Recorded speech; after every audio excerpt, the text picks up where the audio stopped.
are practicing meditation with the purpose to experience the enlightenment. So, what importance is to keep balance of the mental faculties.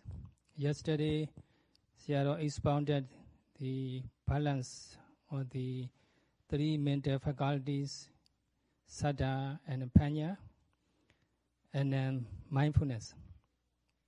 So today, Sayadaw will continue the balance between samadhi and viriya, concentration and energy, and with the help of the mindfulness. So three mental faculties, concentration and effort and energy and mindfulness should work together harmoniously. And samadhi means concentration. Indriya means faculties or the power. So when concentration is prominent or the powerful, then the samadhi, the concentration faculty regarded to take place. So for example, when you note rising, falling, or the abdomen, so our noting mind or the awareness should be concurrent with the object. So noting the rising should be concurrent with the awareness of rising. And in the same way, when we are walking, when we lift our foot, we should note it concurrently with the mind awareness. And when we drop it, note it dropping concurrently with the awareness.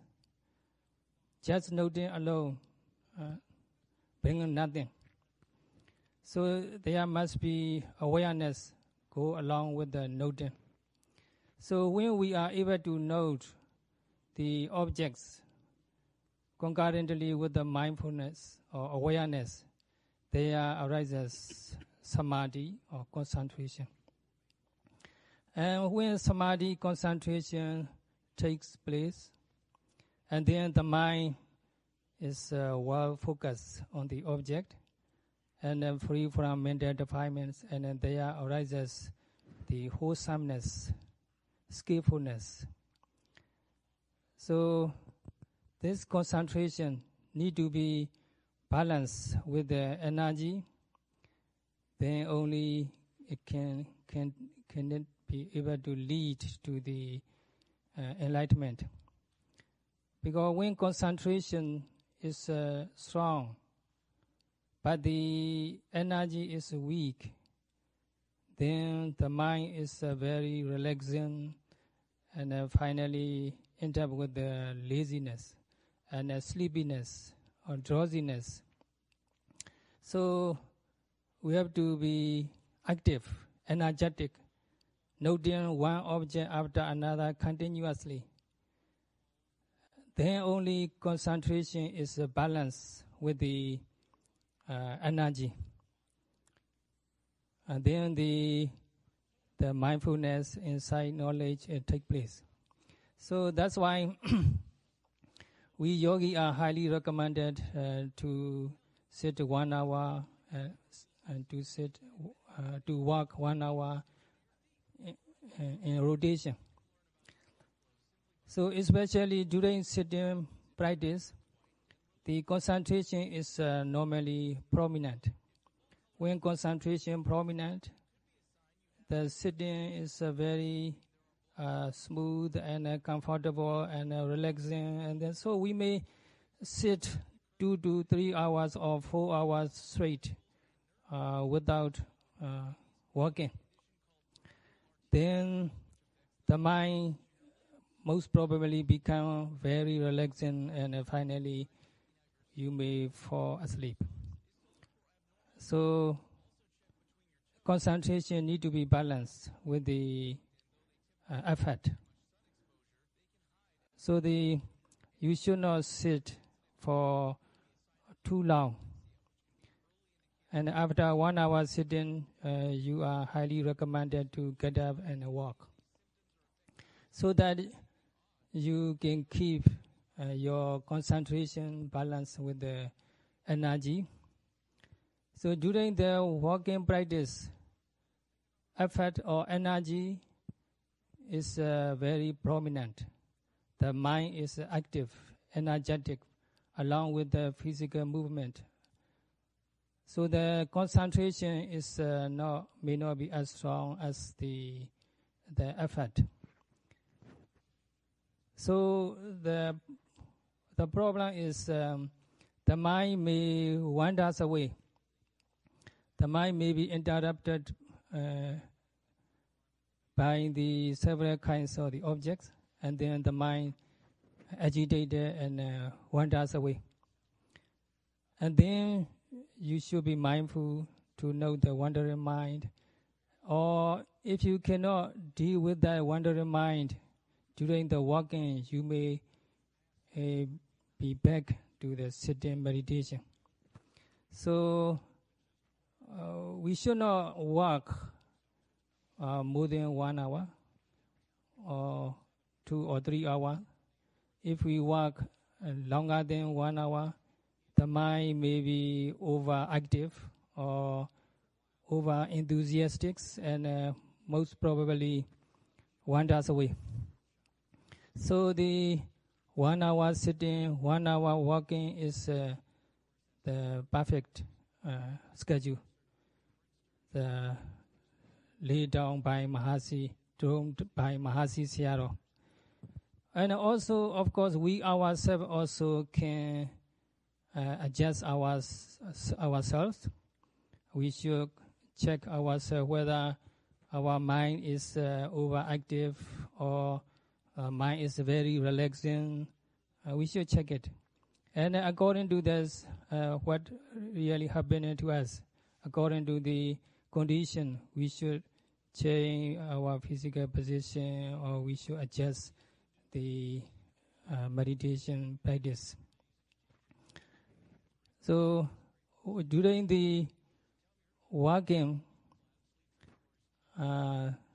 the viriya energy is strong and prominent. The mind is more active and energetic. And during the walking, during the sitting, the mind is relatively relaxing and more stable. And maybe we may experience sleepiness. And if we are sleepy, if we cannot overcome sleepiness, and we may get up or walk. And if during the walking, if the mind is restless and agitated, a lot of wandering mind, we may go back to sitting. So concentration we develop during the walking is very strong. So that concentration should be brought to the sitting, should be applied to the sitting meditation. In this way, we should keep balance between the concentration and energy. So in this case, the mindfulness plays very important role. So we should make sure we are continuously mindful of the present phenomena, one after another, continuously during sitting, during the walking. Then we can keep the balance between the samadhi, concentration, and the viriya effort. When our energy is very strong and powerful, then there will be no room for the laziness. The mind is very active and energetic, not lazy and idle. Then there will arise a lot of great amount of merit. So it is very important to keep balance between the viriya effort and concentration, so that we can fulfill the parami and perfection. so that we can achieve what we should achieve. If the concentration very strong and mind become relaxing, and then the virya is very strong, the mind become overactive and over energetic and become agitated. So the concentration sometimes too much or too little, or virya is sometimes too much or too little. But for mindfulness, it's never excessive. The mindfulness is always needed, never excessive. So we have to try our best to develop continuous mindfulness. So the more the better in the case of mindfulness. So we should practice walking meditation and sitting meditation and meditation on daily activities. We should develop mindfulness continuously during walking, sitting, and during the other activities. So all the time we should be mindful. So we should not be forgetful. Then only there will be no chance for any kinds of unwholesome state, and there will be chances for wholesomeness.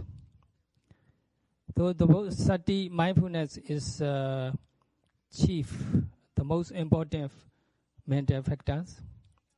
So the Buddha talk about the Dhamma 45 years. All his Dhamma discourses are in brief or about mindfulness.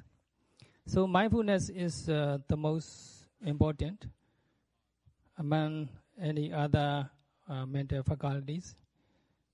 So through the mindfulness, we can balance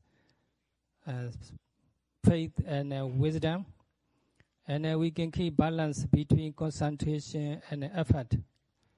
So mindfulness plays the most important role to keep faculty balance. So in this regards,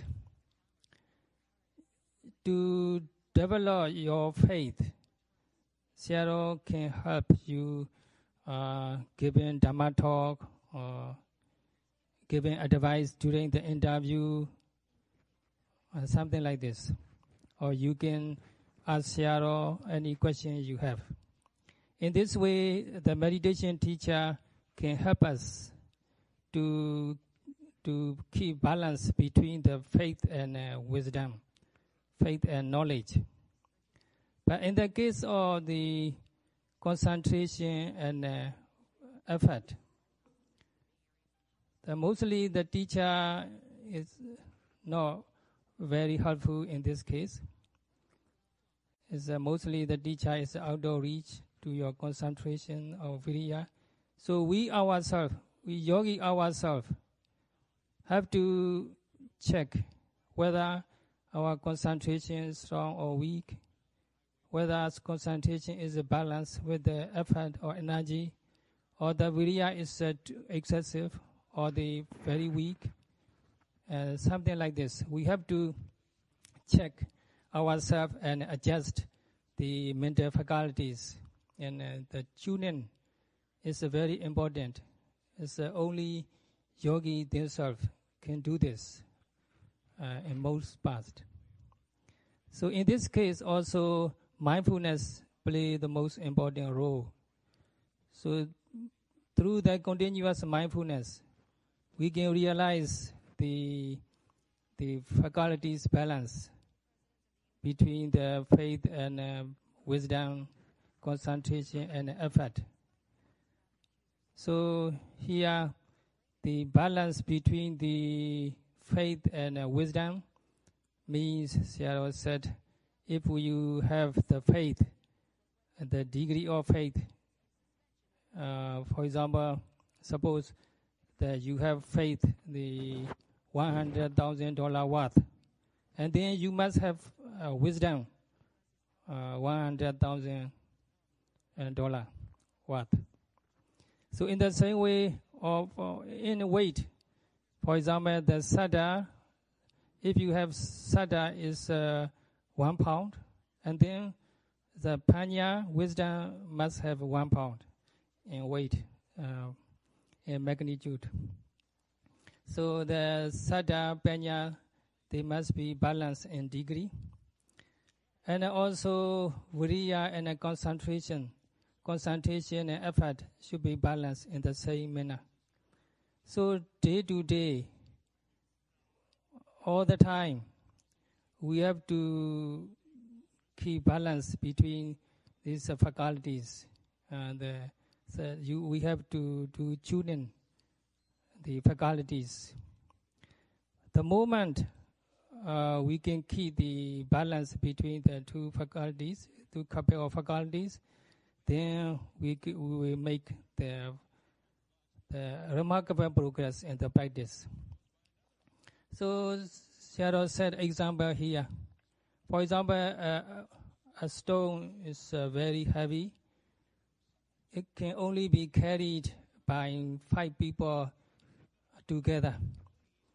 In this case, the 5 people have to lift harmoniously together at the same time with the same amount of energy. Only then can they lift such a heavy stone. So in the same way, when these five faculties working together harmoniously, then we can make remarkable progress in the practice. So here the answer to the question. When we are going to become enlightened, when we are going to experience Nibbana, the answer is when our mental faculty is working harmoniously. So in order to keep the mental faculties working harmoniously, and another thing important for us to do is to keep restraint, to observe sense restraint.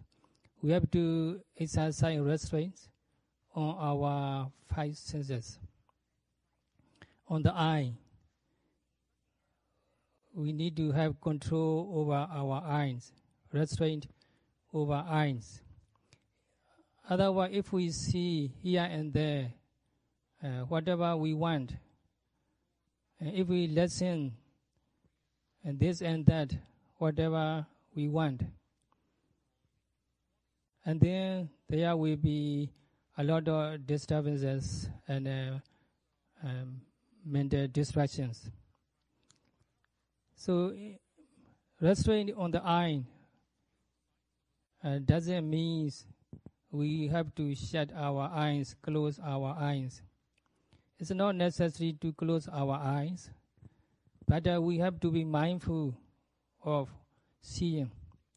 And also it's important to behave as if we were not seeing. Even though we have very good eyesight, we should behave as if we were blind. So if we happen to see something or someone desirable or undesirable, we should note it as it is. That means we exercise restraint on our eyes. That's we call Jakondri, the restraint on eyes. So regarding the restraint on ears, so we don't need to close our ear, but we have to be mindful that the sound will strike on our ear.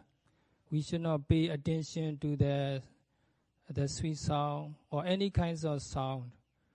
For example, the aeroplane flying. Should not pay attention to this aeroplane. Or this one is a beautiful sound. Something like this. we should not be the sound or songs. We just noted when we hear the sound, hearing, without identifying what it is. Just noted hearing. So in this regards, we are recommended to behave as if we were deaf. We don't hear anything. We should turn deaf ear to everything. In case we hear, we should note it hearing. So if we don't pay attention to sights and sound, we just be aware of whatever is obvious to us, then there will be no room for mental defilements.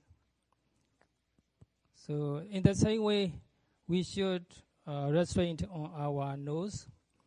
That doesn't mean we should close our nose, but we should be mindful when we get smell. And good or bad, we should notice smelling. So if we are able to know smelling, without enjoying or without without being averse against any bad smell, and then that means we exercise restraint on our nose. And similarly, with our tongue, doesn't mean we should not eat anything. Of course, we have to eat enough food. And also, it doesn't mean we are not allowed to speak. We are allowed to speak if it is necessary. But if we eat without mindfulness, and there will be desire and discontent. So we have to note when we eat whatever physical actions or pleasant or unpleasant feeling involved. That means we keep restraint on the tongue. And also talking. The noble silence is the best for yogis to keep, the best way to make the progress in the practice. Except for the interview. During the interview, yogi can report, yogi can discuss or can raise a question if anything unclear. Otherwise, yogi better keep noble silence, better not speak. In daily life, in secular life, people always make problem, talking or gossiping, make a lot of problem. So noble silence is a very good quality for all of us to develop. So by being mindful when we are eating or by keeping noble silence, we can exercise, we can keep restraint on our tongue or mouth. So when we eating, we should be mindful. When we talking, we should be mindful. In this way, we can restraint. We can put restraint on the mouth or on the tongue, and then on the body. Restraint on the body.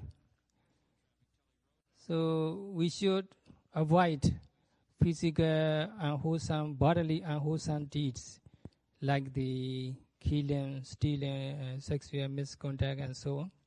As a yogi, of course, we won't commit any kinds of bodily evil deeds like killing, stealing. But as an intensive meditator, we should go far beyond just refraining from killing, stealing. We should be mindful all the time of our body, bodily actions, behaviors, going, standing, sitting, something like this. So we should slow down our activities so that our mindfulness can go along with our activities. If we do things very fast, there will be no chance for mindfulness to take place. If we rush doing things this and that, and no way for mindfulness to arise. So as an intensive meditator, we should slow down to absolute minimum, and then note all physical activity, bodily actions concurrently. So go here and there with the mindfulness, stand with the mindfulness, eat with the mindfulness, sit with the mindfulness, take shower with the mindfulness. That's what is called the restraints on the body. So Kaya Indriya.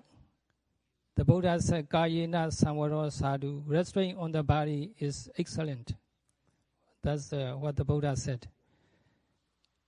And also, we should behave in this case as if we were very weak and fatigued, even though we are strong and very powerful. For example, the Visakha is very strong, like an elephant. She's a very, very extremely strong lady. But even though we may be as strong as a Visakha, we should not behave very fast. We should do things we should not rush very fast. If we do things very fast, there is no chance for us to develop mindfulness. We cannot be mindful of our activities. By slowing down our physical actions, we are able to follow our actions with the mindfulness. So here in this case also Mahasi Sayadaw recommended us to give us the example of someone with the backache or back pain. So when you have back pain or backache, we have to move very slowly so that we won't hurt our back. Very slowly and very mindfully. So in the same way, we should move, we should behave very slowly and mindfully. In this way, we can develop mindfulness along with our physical actions. That's what is called restraint on the body. So we should go slowly, we should stand slowly and steadily, we should eat slowly, and whatever we do slowly. And then only can we observe our physical actions with the mindfulness. That's how we exercise restraint on the body. So the last mental faculties is mind. So we have to restrain our mind. How to restrain our mind? There are two ways to restrain on our mind. The first way is samatha practices, and like the Buddha Nusati and so on, recollection of the Buddha. For example, when we start our practice, or in the beginning of practice, or the unexperienced yogi may encounter mental irritation or the restlessness and many kinds of the mental disturbances. In this case, we may develop the samatha meditation. Like we may recollect the qualities of the Buddha so that we feel inspired to put great effort in the practice to follow the way the Buddha practiced. Or we may develop metta or loving kindness meditation, or we may recollect the certainty of death, something like this. In this way, by developing the samatha meditation, we can keep our mind purified of the mental defilements. That's how we exercise restraint on our mind. And in the case of vipassana, we are highly recommended to observe our mind, which always reacting to the 6 objects, sight, sound, smell, and so on. So the mind is reacting to the 6 objects or going to the objects all the time. That's its nature. That's its work. That's the way it does. Our parts, we have to observe it. We have to develop awareness of the mind. That's our part. That's our concern. So the mind in nature goes away. It's go here and there. That's his job. His job, not ours. We have to note it as it is. That's our job. So it is very important for us to do our business. That the mind going here and there, that is business. We note it. When we are thinking, if we find we are ourselves thinking, and note it on thinking. And if we are daydreaming, note it daydreaming, or planning, or remembering, and note it as it is. Don't identify, don't make judgment, good or bad, right or wrong. In the case of Vipassana, we don't need to identify good or bad, right or wrong. All are mental and physical phenomena. All are objects for Vipassana insight. So all we have to do is just note it. Just note them as they really are without any complaint. As their nature. So in the case of Satipatthana practice, we don't need to blame the unwholesome mental states or wandering mind. The mind wander in nature. That is nature. Don't blame it. We just to be aware of them as they really are. That's what we have to do. That's our business. So the mind is described as a Vijnana Khanda, the aggregate of consciousness. And it's naturally reacting the 6 objects, going to this object and that object and so on. And then sometimes it's a wholesome thought, sometimes unwholesome thought. That's the nature of the mind. We don't need to blame. We just note it as it is. That's our job, our business. And then the mind finally will become tamed or civilized. And the Buddha says, Jaitan Dantan Sukhawa. The mind tamed bring us the bliss, human or divine bliss. And also the mind tamed can lead us to ultimate peacefulness or Nibbana. Sadhu. Now in conclusion, Sayadaw said the all